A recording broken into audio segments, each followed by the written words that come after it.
Greetings. My name is Alfonso Sylvester Bowens Jr., and I was asked to recount my experiences of the presidential inauguration. And the one thing that I remember is that it was a journey. When we get there, the whole process was a journey to me. Seeing the president actually win the presidency was a great feeling. And so I felt like I had to be there in D.C. to see him take the oath of office. I had to see it for myself. I knew of many friends that were going to go.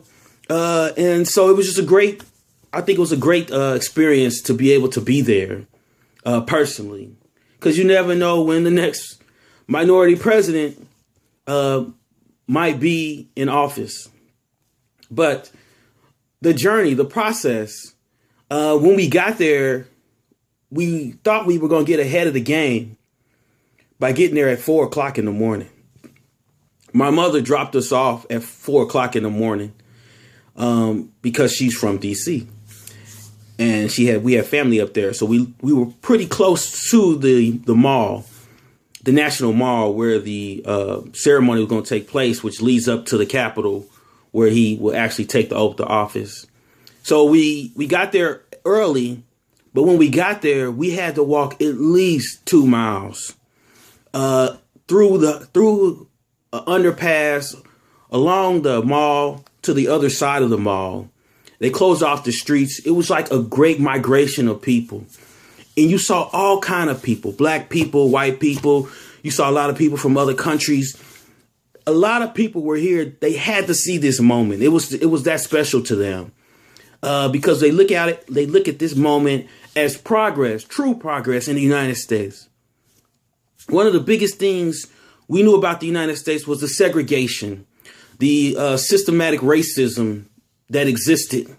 And so for this moment, we felt like in the modern age, we saw true progress, that we were able to get a black president to govern over the United States. And so it was great to be there. It was so cold. It was probably, by the time we got there, it may have been 0 degrees. Ended up being like 7 degrees, but the wind chill had to make it below 0. And while we were migrating, all I could think about was, let's go, let's go, let's go. I was telling my sister was mad at me because I'm trying to get the best spot possible because I want to get as close to see this for myself. And, my motto is pain has many forms and physical pain is easy to endure. My sister said her feet were hurt and I said, suck it up, because we got to go. We got to see this. Come on, girl. She ended up calling my mama, y'all. My mama told me, don't leave your sister. So, I ain't going to leave her. But she needed to hurry up a little bit. But it was just a great feeling to see the president take office. We ended up being maybe 200 to 300,000 people back from the Capitol. And so in the sea of 2 million people, you got to feel what it's like to be a brother to somebody who wasn't your brother.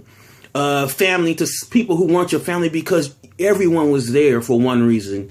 And that common bond allowed us to celebrate together as a family. And the crowd was roaring. Some people didn't even make it because we ended up meeting people from Houston at, 6 o'clock in the morning. By 9 o'clock, they had to leave because it was just so cold. And, we toughed it out.